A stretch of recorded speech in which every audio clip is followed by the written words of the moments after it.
आइए सबको नमस्कार। आज एक गेस्ट लेक्चर था। गवर्नमेंट ऑफ गुजरात ने अपने मेडिकल ऑफिसर के एक प्रशिक्षण कार्यक्रम चल रहा है। 2 बजे से लेक्चर चालू हुआ था, 3:45 बजे तक चला और फिर आपके सामने 4 बजे उपस्थित हूँ। सर्वपहले योगेश महाजन जी उपस्थित हो गए हैं, शैलेश भलाला, शिल्पा जी और पंकज जी, आदित्य त्रिपाठी।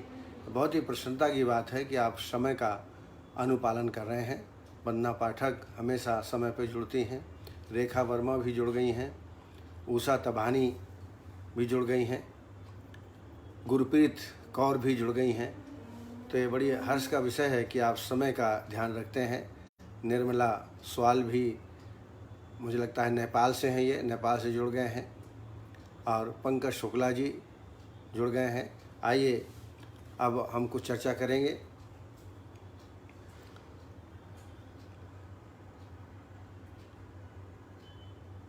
कुछ प्रश्न हैं, पहले प्रश्न का उत्तर ले लेते हैं। डॉक्टर भारती देशपांडे, इन्होंने कहा है कि दवाइयाँ लेने से, आयुर्वेदिक दवाई लेने से हाइपर एसिडिटी और कॉन्स्टिपेशन हो जाता है। तो दवाइयाँ कौन दे रहे हैं, कौन सी दे रहे हैं, ये ध्यान आपको ध्यान है। ज़्यादा उष्ण दवाई दे रहे हैं जैसे बृहदवा, चिंतामणि, मल सिंदूर, इसमें निश्चित रूप से हाइपर एसिडिटी और कॉन्स्टिपेशन होता है। तो साथ में आप हिरण्य भ्रष्ट हरित की रात्रि में देते जाएं। अभिपत्य का चूर्ण भी साथ में देवें, या टैबलेट्स आती हैं बहुत सारी, टैबलेट चरक की अल्सरेक्स आती है, वो 2-2 गोली दिन में दें। जैसे कि जब हम एलोपैथी में देखते हैं कोई एनाल्जेसिक दवाई या एंटीबायोटिक लिखते हैं तो साथ साथ में उसके लिए एंटीटोड भी लिखते हैं, एंटासिड दवाई भी लिखते हैं। तो उसी प्रकार आप एलोपैथी के चूर्ण का आर्टिप्लेक्स टैबलेट हैं, उनका प्रयोग आप कर सकते हैं। अंजीर, मुनक्का आदि का भी प्रयोग कर सकते हैं। कॉन्स्टिपेशन ज़्यादा डेवलप हो तो अमलता सुगुदा या हिरण्य भ्रष्ट हरित का सेवन करा सकते हैं। डॉक्टर शुभम एस पवार, इन्होंने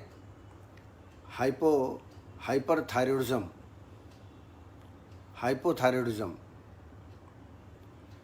का पेशेंट है उनका, उन्होंने लिवोथोरेक्सिन नाम की टैबलेट 100 mg की दे रहे हैं। तो उन्होंने पूछा है क्या इसके साथ हम आयुर्वेदिक दवाई भी दे सकते हैं? बिल्कुल दे सकते हैं। मैंने जो योग बताया है, एक तो जलकुंभी का योग जो बताया है वो प्रयोग करें, कांचनादि गुग्गुल का प्रयोग करें, शोथारी लौह, शिलाज इत्यादि लौह का प्रयोग करें और धीरे धीरे जो एलोपैथी की दवाइयाँ हैं उसका डोज कम करने का प्रयास करें। 2-3 महीना, 4 महीने इस प्रकार करेंगे तो पूर्णतः एलोपैथी की औषधि जो है वो ठीक हो जाएगी, बंद कर सकते हैं। लेकिन जैसे मैंने बताया ये कफानुबंधी रोगी है, हाइपो होता है तो कफानुबंधी, तो इसमें वौन, विरेचन और वस्ती, लेखन वस्ती जरूर देवें और उसके बाद फिर जो जलकुंभी का योग देंगे तो निश्चित रूप से पेशेंट को लाभ होगा। डॉक्टर शुभम जैन, उन्होंने क्रॉनिक गाउट के ट्रीटमेंट के पूछा है। गाउट ये मेटाबॉलिक डिसऑर्डर है, यूरिक एसिड ज़्यादा बनता है ब्लड में और वो संधियों में इकट्ठे होता है, खासतौर से अंगूठे में, पाँव के जो अंगुलियां हैं उनमें इकट्ठा हो जाता है और भयंकर वेदना होती है। वेदना ऐसी होती है, आँखों विषम युग ऊर्ध्वम तद्देहम उपसर्पति, नीचे से ऊपर वेदना आती है, इसलिए इसकी तुलना वात रक्त से की जाती है। इसके अलावा रक्त मार्ग निहंत्यासु शाखा संधिसु मारता निवशान अनुन्यम आवार वेदना भी हरे सून, जहाँ जोड़ हैं वहाँ पर टेढ़ा मेढ़ा स्थान होता है तो वहाँ पर यह यूरिक एसिड ज़्यादा मात्रा में कलेक्ट हो जाता है और रोगी को काफ़ी तकलीफ़ होती है। जैसा मैंने बताया मेटाबॉलिक डिसऑर्डर है, इसलिए इसमें पंचकोल काढ़े का सेवन लगभग 10 से 15 दिन शुरू में कराएं और फिर इसके बाद इनका विरेचन कराएं। विरेचन कराने के बाद फिर वस्ती भी इसमें एरंड मूलादि वस्ती या माधुतैलिक वस्ती का प्रयोग इसमें आप कर सकते हैं। और जो आमवात का ट्रीटमेंट है, जैसे आमवात रस 250 मिलीग्राम, बृहदवा चिंतामणि 60 मिलीग्राम, अग्नि कुमार रस 125 मिलीग्राम, यह एक मात्रा, ऐसे 2-3 मात्राएं दीजिए और दीपन पाचन औषधियाँ निरंतर देते रहिए प्रोटीन का परहेज़ करिए, किसी भी प्रकार का प्रोटीनस सब्सटेंस वो न लें, क्योंकि ये जो यूरिक एसिड है वो प्रोटीन का बायो प्रोडक्ट है। तो इस तरीके से ट्रीटमेंट आम वात का करेंगे तो गाउट में भी अच्छा आराम प्राप्त होता है। इसको गाउट को वात रक्त कहते हैं। इसमें लेप भी बहुत अच्छे फायदे करते हैं। वाह लेपाभ्यंग सेको अपनाहे ही वात सूर्यम विरेक स्थापन स्नेह पाने ही गंभीरम आचरित दोयो मुंचेद सृग सूचलामुजलोकशाह देशादेशम ब्रजे श्राव्यम श्राव्य प्रचयनवा। ऐसी चिक्का लेप भी इसमें लाभ करता है, जिससे मुलैठी शतावरी और इसमें दूध मिला के अच्छा लेप तैयार करें, थोड़ा सा गोघृत मिलाएं और लेप लगाएं, इससे भी रोगी को आराम प्राप्त होगा। अर्चना प्रजापति ने बच्चों में कॉन्स्टिपेशन हो जाता है, कॉन्स्टिपेशन बच्चों में हो तो अंजीर 2 अंजीर या 1 अंजीर अच्छी बारीक पीस करके दूध में दिन में 2 बार पिलाएं, या मुनक्का बड़ा मुनक्का करीब 5 नग धो करके अच्छी तरह पीस लें, दुग्ध मिला के पिलाएं। इससे बच्चों में जो कॉन्स्टिपेशन है वो दूर हो जाएगा। डायरिया हो जाता है कभी कभी, डायरिया में बच्चों को हो तो इसमें जायफल घिस करके बार बार हर 1-2 घंटे में उसको पिलाना चाहिए, इससे डायरिया ठीक होता है। और ज़्यादा हो, वो ज़्यादा मात्रा में हो रहा हो तो आप बाल चतुर्भद्र एक औषधि आती है, चूर्ण भी आता है और सिरप भी आता है बच्चों के लिए, इसका सेवन कराएं, इससे डायरिया रुक जाएगा। कई बार कॉलिक पेन होता है, फिर डायरिया होता है, तो बाल चतुर्भद्र इसके लिए बहुत ही अच्छी मेडिसिन है। 1-1 चम्मच, आधा चम्मच दिन में 3-4 बार पिलाएं, इससे रोगी को, बच्चे को आराम प्राप्त होगा। भारत ठोक शिरोरोग की ट्रीटमेंट के बारे में पूछा है। शिरोरोग एक बहुत विस्तृत सब्जेक्ट है। आचार्य चरक ने वातज, पित्तज, कफज, सन्निपातज और कृमिज ऐसे 5 भेद बताए हैं। बाद में चिकित्सा स्थान 26 में फिर सिद्ध स्थान 9 में पुनः 4 भेद और बताए हैं। उसमें सूर्यावर्त, अनंतवात, अर्धावभेदक और शंखक, तो 5, 4, 9 और सुश्रुत ने 2 और बताए हैं, रक्तज और क्षय। इस तरह से 11 प्रकार के शिरा रोग हो जाते हैं। अब ये 11 प्रकार के शिरा रोग में कौन सा शिराशूल है, कौन सा शिरा रोग है, ये आपको डायग्नोस करना है। भ्रसार्थ स्फूर्ति वाताद पित्ताद सदाहृत कफाद गुरुस्वाद सर्वस्त्रोजम कृम वस्तु कंडु दौर्गंधम तोदा अरित्युतम शिरास्यात। अगर वातज शिराशूल है तो उसमें वेदना और फरकाहट होती है। पित्तज है तो वेदना और दाह होता है। कफज है तो शिरोगौरव होता है। कृमिज हृदरोग है तो कंडू होती है, दुर्गंध आती है, सुई चुभोने जैसी वेदना होती है। सूर्यावर्त है तो सूर्योदय के साथ साथ ये वेदना बढ़ती है। दैन अर्धावभेदक है, आधे भाग में वेदना हो तो अर्धावभेदक। और शंखक, शंख प्रदेश में असाध्य रोग कहलाता है। तो डायग्नोस कर लें, उसके हिसाब से आपको ट्रीटमेंट इसमें करना पड़ेगा।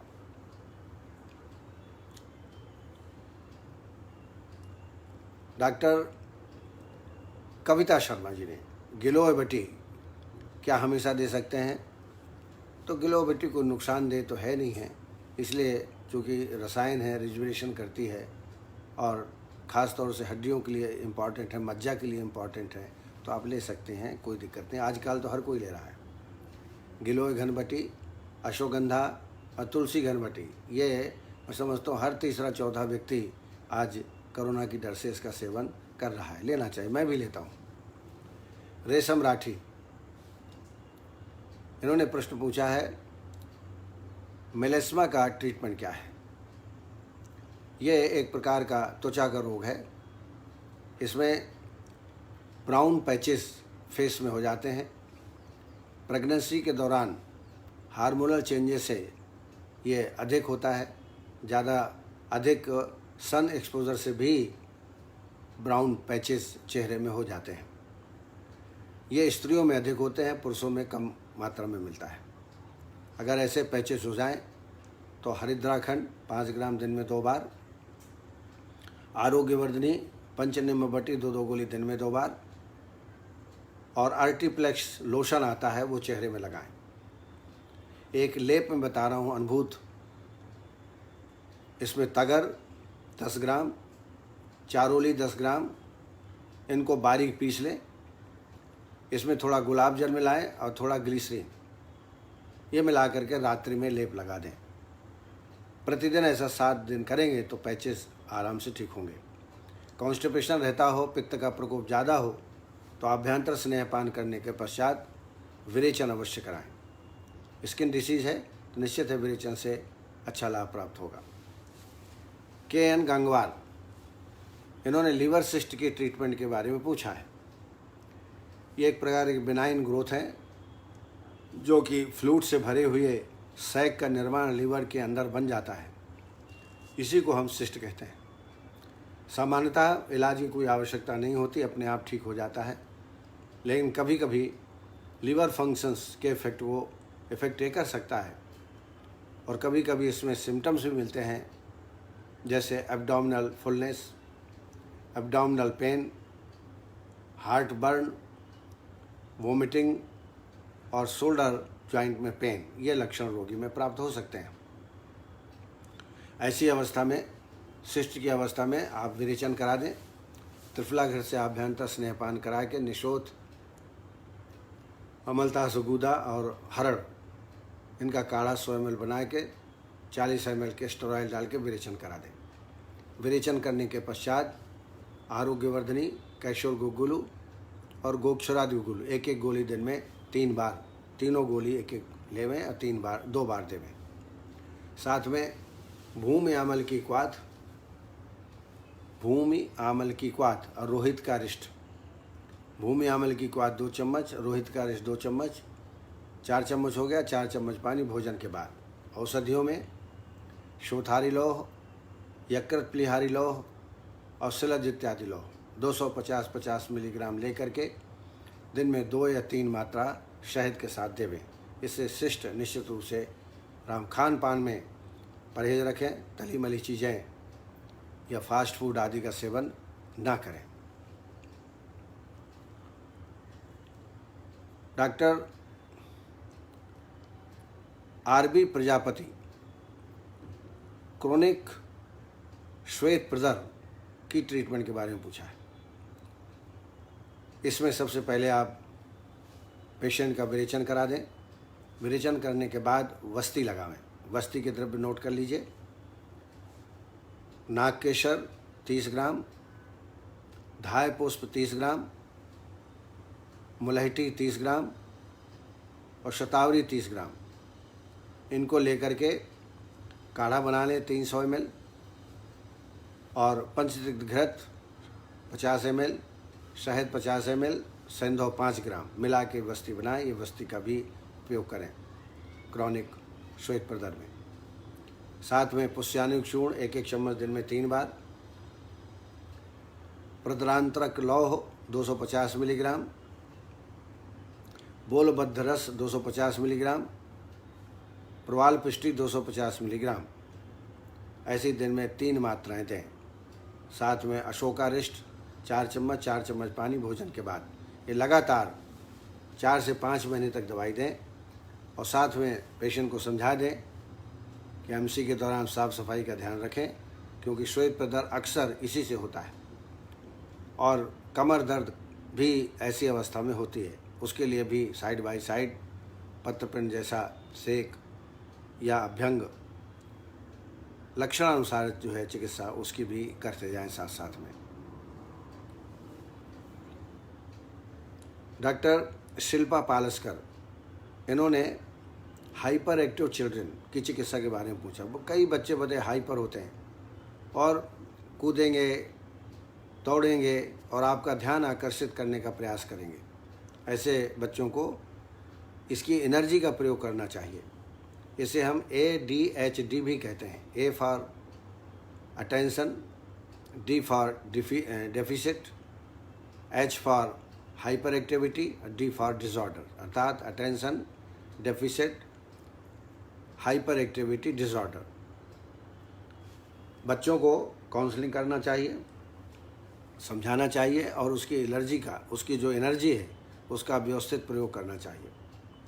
इसके अलावा शंख पुष्पी सिरप एक एक आधा चम्मच दिन में 2-3 बार पिलावें, या सिरप मेंटेट आधा चम्मच दिन में 2-3 बार पिलावें। और पेशेंट का शिरा तर्पण करें, चंदन मृणालाक्षादि तेल से शिरा प्रदेश में अच्छी मालिश करें, तो वो पेशेंट बच्चा जो है वो थोड़ा कंट्रोल हो जाता है। डॉक्टर सर्वेश तिवारी, इन्होंने जीर्ण प्रत्याशय का ट्रीटमेंट के बारे में पूछा है। जीर्ण प्रत्याशय में निश्चित रूप से 3 दिन तो आप पंचकोल काढ़े का सेवन कराइए, और उसके बाद स्वर्ण बसंत मालती 60 मिलीग्राम, महालक्ष्मी विलास रस 60 मिलीग्राम, अभ्रक 125 मिलीग्राम और त्रिभुवन कीर्ति 125 मिलीग्राम। ये एक पुड़िया हुई। ऐसी दिन में 2 पुड़ियाँ हैं शहद के साथ, या 3 पुड़ियाँ शहद के साथ आप दें। इसके अलावा सेप्टिलीन सिरप भी आता है, टैबलेट भी आता है, इसका भी आप प्रयोग कर सकते हैं। और ख़ास चिकित्सा इसकी है नस्यकर्म, जीर्ण प्रत्याशय की। इसमें 21 दिन का नस्यकर्म कोर्स करें। 2 दिन स्नेह नस्य अणुतेल से 4-4 बूंद, प्रत्येक तीसरे दिन अवपीड़न नस्य, और अवपीड़न नस्य में शिग्रु वचा विडंग इनको चूर्ण बना लें। 2 चम्मच एक दिन पहले भिगो के रख दें, प्रातःकाल उसको मसलें छानें, और 6 से 8 बूंद इसकी मात्रा का प्रयोग कर सकते हैं। तो 2 दिन स्नेह नस्य, तीसरे दिन अवपीड़न, में बार बार बताता हूँ। 21 दिन तक इसका प्रयोग करें। साथ में व्याधि क्षमत्व बढ़ाने वाली चीज़ें, जैसे एक्स्ट्रा इम्यून टैबलेट 2 गोली दिन भर, टैबलेट ओजस चरक्की है वो आप प्रयोग करें। आमल की रसायन, ब्राह्मी अवलेह, जिसमें हमारा व्याधि क्षमत्व बढ़े, उससे जीर्ण प्रत्याशय में निश्चित रूप से आराम होगा।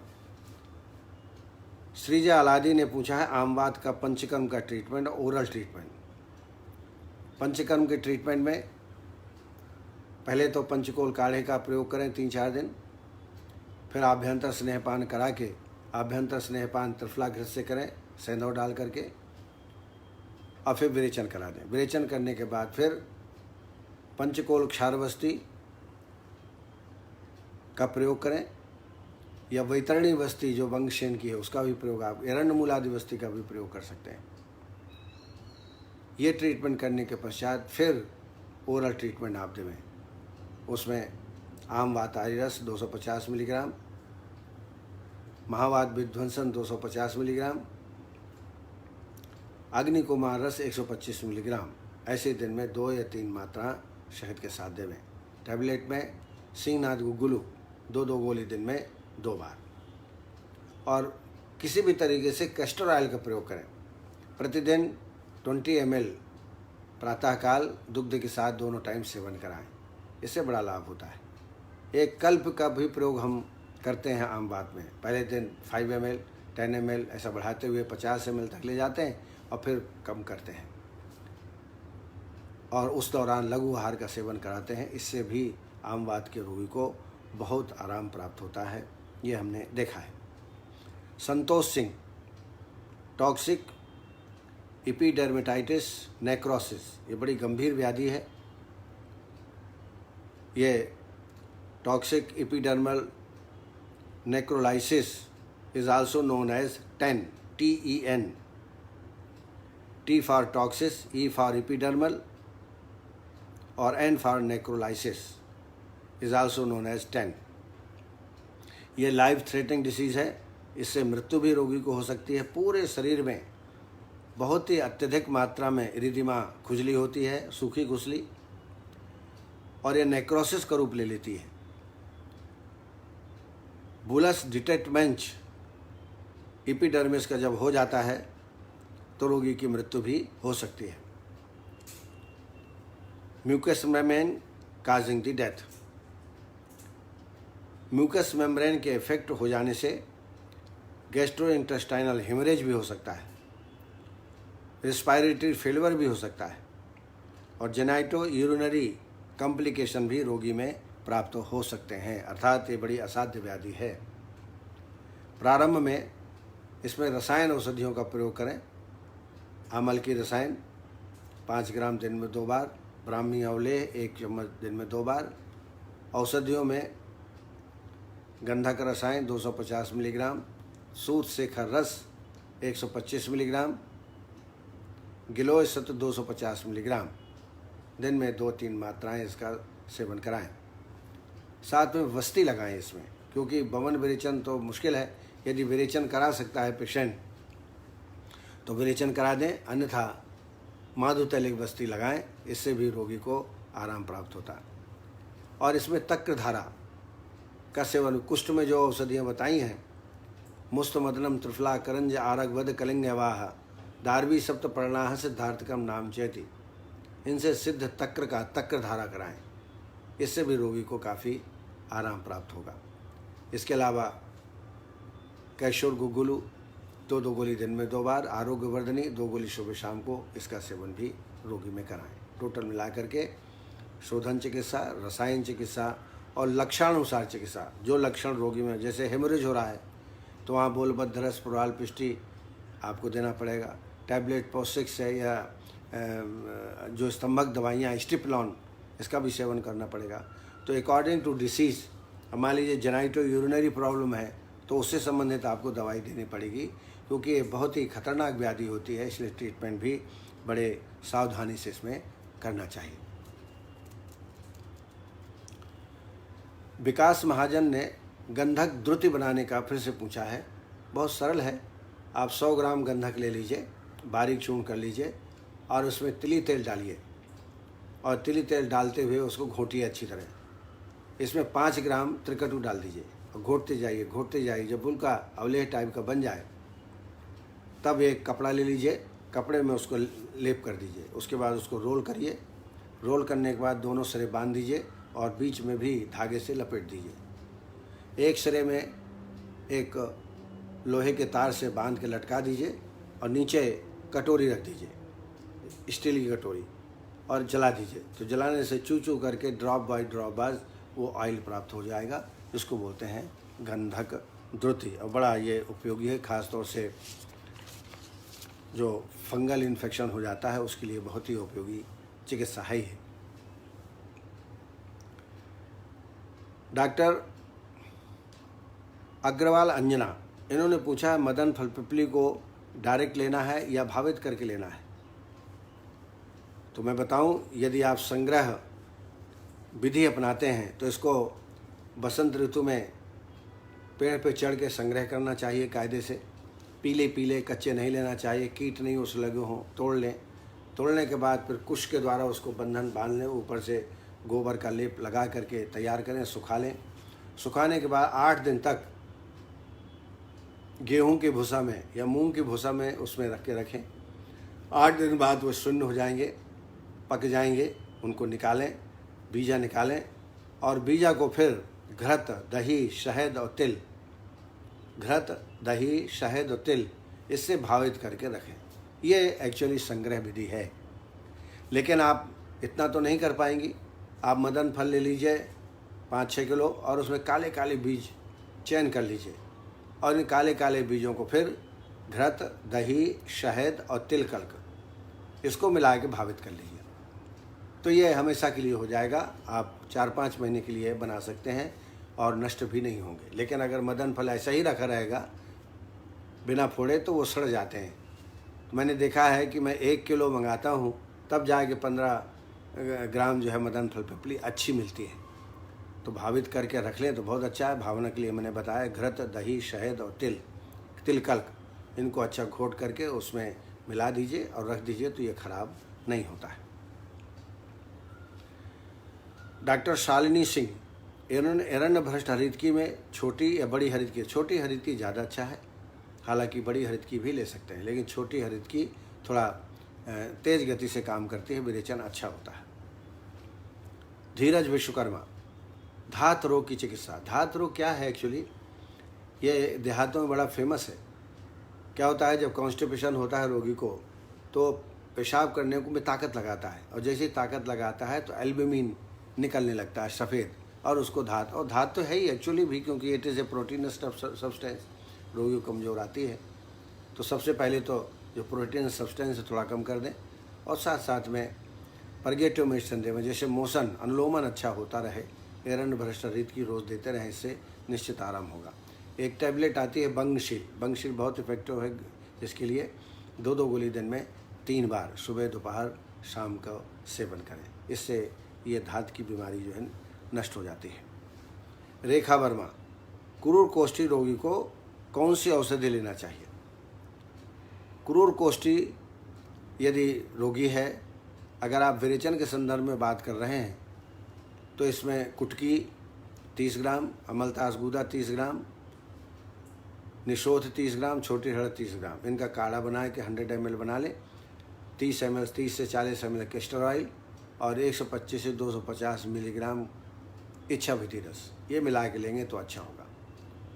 और क्रूर कोष्ठी पेशेंट को यदि ठीक करना है तो निरंतर त्रिफला घृत का 20 ml भोजन के काल में अर्थात 11-12 बजे प्रतिदिन 20 ml सुबह और शाम को, दोपहर और शाम को दोनों टाइम दें, तो इससे रोगी का क्रूर कोष्ठपन थोड़ा ख़त्म होगा, मोशन क्लियर होगा।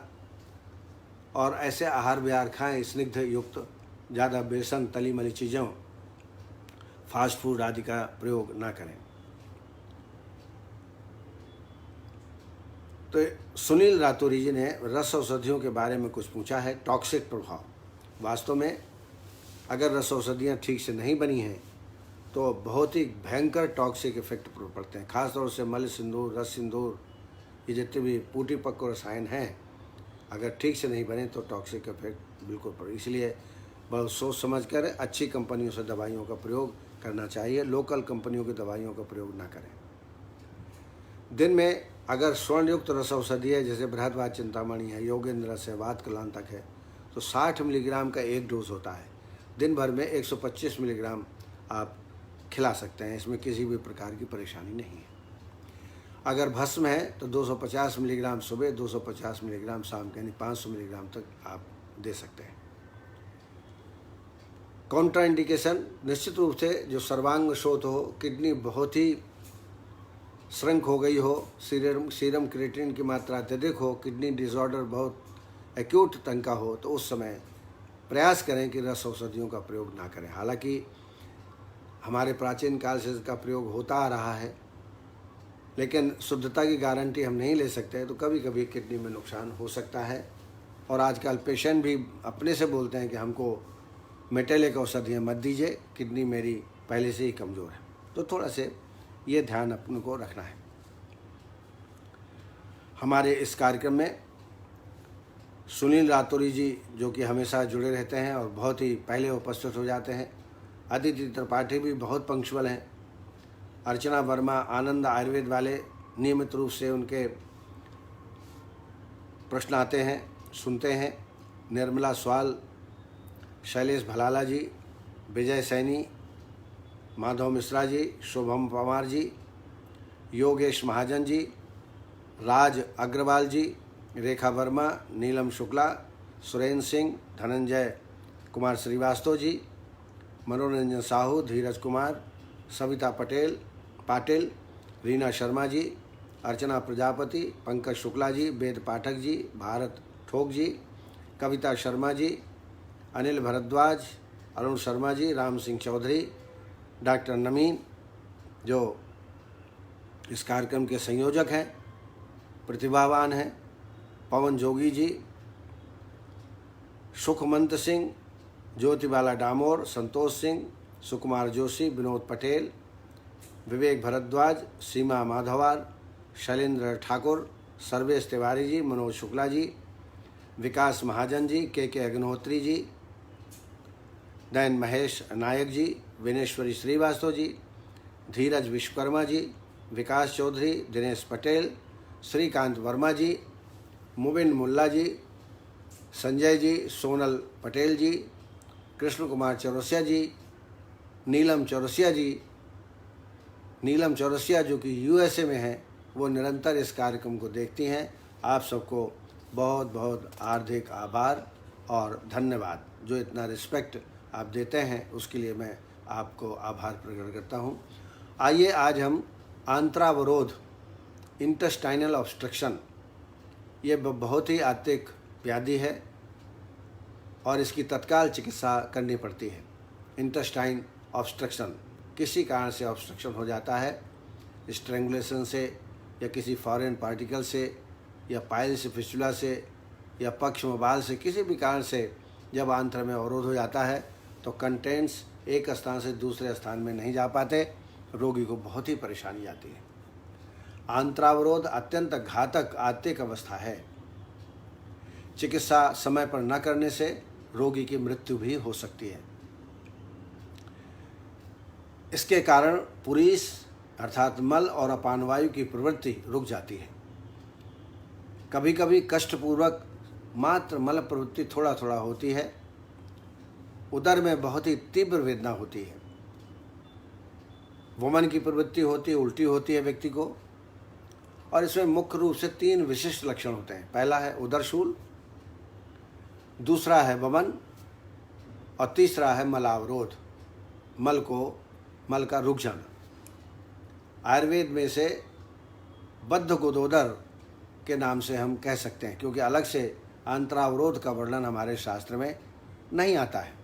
लेकिन मैं हमेशा आपसे कहता हूँ कि यदि रोगों का नाम न मालूम हो तो उनके लक्षण देख करके, उनका स्थान देख करके आप तय कर लें कौन सा दोष प्रकोप है, स्थान संश्रय कहाँ हुआ है। जैसा चरक ने कहा है, विकारा नाम अकुशलो न जिह्वात कदाचन, न ही सर्व विकारा नाम तो अस्ति ध्रुवा स्थिति, सहयोग कुप्ता दोषा समुत्थान विशेषता स्थानांतरण गतस्यो जन्यात्यामान बहु, तस्माद विकार प्रकृति अधिष्ठानांतराणी चा समुत्थान विशेषता से बुद्धवाकर समाचरित। तो इसको स्थान, दोष, लक्षण आदि का ज्ञान करके आप ट्रीटमेंट कर सकते हैं। क्योंकि नए नए रोज आपको आ रहा है, जैसे कोरोना ही आ गया। अब कोरोना के सिम्टम देख लीजिए, लक्षणों का आभास हो जाएगा, दोष का आभास हो जाएगा, उस दोष के अनुसार से आप चिकित्सा कर सकते हैं। तो उदरशूल, वमन और मलावरोध ये 3 मुख्य लक्षण होते हैं, और हम आयुर्वेद में बद्ध गुदोदर कह सकते हैं। सुश्रुत ने तो स्पष्ट कहा है, बद्ध गुदोदर में शल्य क्रिया के द्वारा ही ठीक किया जा सकता है। और इसमें भी यदि रोगी को औषधियों से आराम न हो तो ऐसी अवस्था में सर्जरी के लिए आपको रिकमेंड कर देना चाहिए। इसके कारण का देखें, कारण क्या है।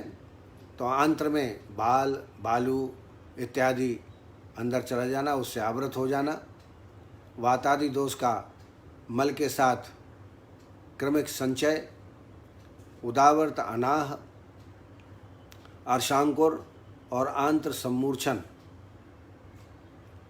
और शिशुओं में सनिरुद्ध गुद। इस स्थिति में आंत्रावरोध या इंटेस्टाइनल ऑब्स्ट्रक्शन हो सकता है। पक्षम बाल सह अन्यन भुक्तैः बद्धायने गुदे उदावर्तैः तथा अर्शोभिः आंत्र सम्मूर्छनेन वा। संप्राप्ति में अपानो मार्ग संरोधाद हत्वग्नि अरुचम यदि हत्वग्नि अरुचम वर्चा पित्त कफान रुद्धा जन्य तुद्रम नणाम। ये लक्षण या इसकी संप्राप्ति हो सकती है।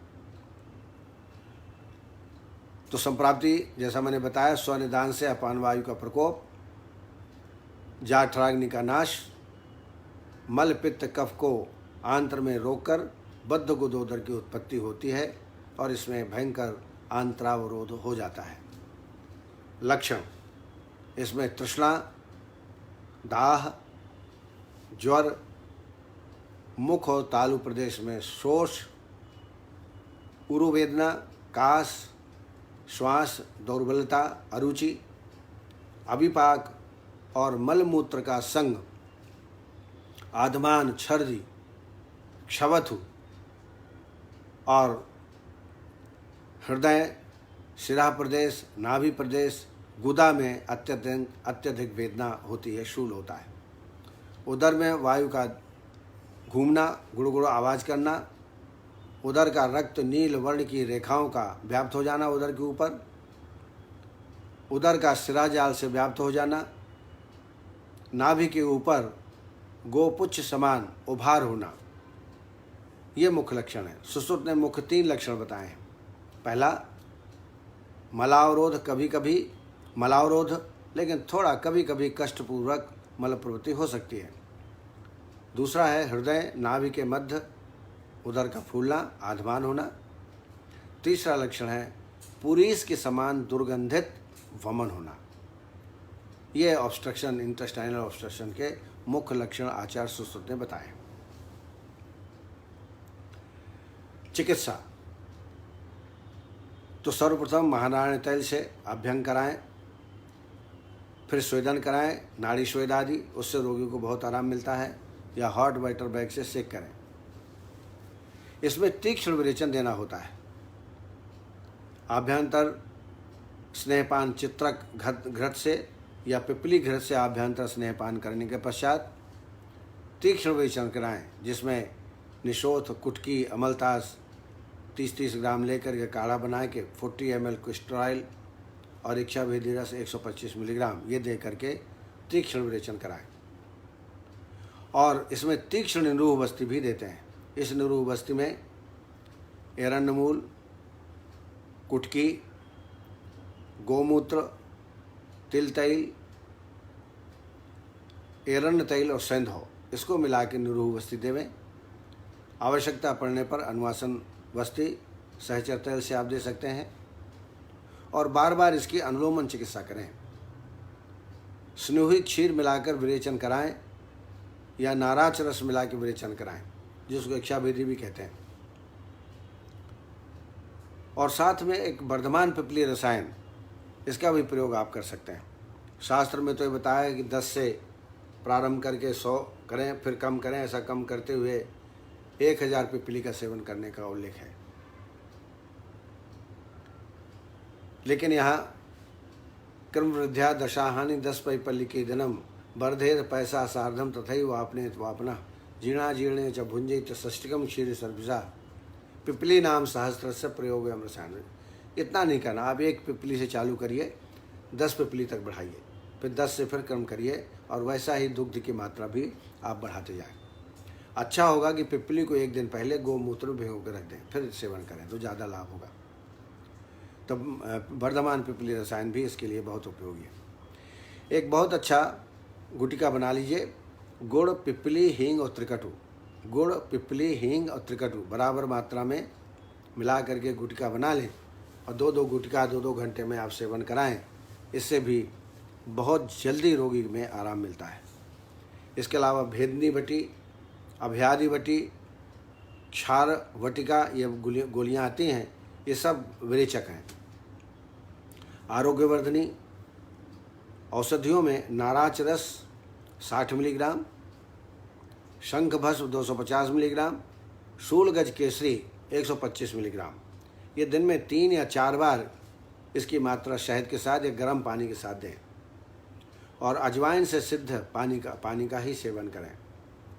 दूसरा योग है गुल्म कालाल रस 250 मिलीग्राम, इच्छाभेदी रस 60 मिलीग्राम, प्रोआल पंचामृत 125 मिलीग्राम। ये एक मात्रा है। ऐसे दिन में 2 या 3 मात्राएं या 4 मात्राएं भी इस अवस्था में दे सकते हैं। इसके लिए काढ़े भी का प्रयोग कर सकते हैं। हरित इत्यादि क्वाथ, आरगवद आदि क्वाथ, ये ज़्यादा अच्छा श्रेष्ठ है। 30 ml खाली पेट में दोनों टाइम इसका सेवन करें। पुनर्नवादि क्वाथ या पुनर्नवाष्टक क्वाथ, आसो अरिष्ट में पिपल्यासो, जीरकाद्यरिष्ट और अभ्यारिष्ट। पिपल्यासो, जीरकाद्यरिष्ट और अभ्यारिष्ट, इनका भोजन के बाद क्रमशः प्रयोग करें। घृतों में मैंने बताया चित्रक घृत और पिपली घृत आभ्यंतर स्नेहपान के लिए आंत्रशोथ में उपयोगी है।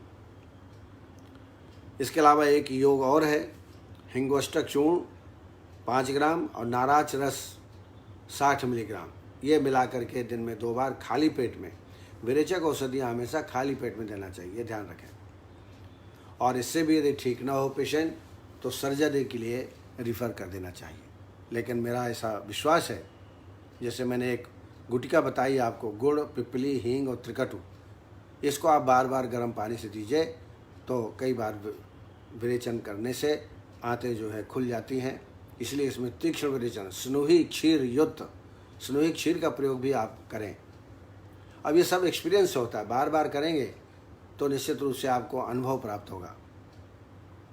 तो आज आपके सामने इंटेस्टाइनल ऑब्स्ट्रक्शन के बारे में कुछ चर्चा की। आशा है आपको पसंद आया होगा। कल फिर इसी वक्त आपसे मुलाकात होगी। तब तक के लिए बहुत बहुत धन्यवाद। जय आयुर्वेद।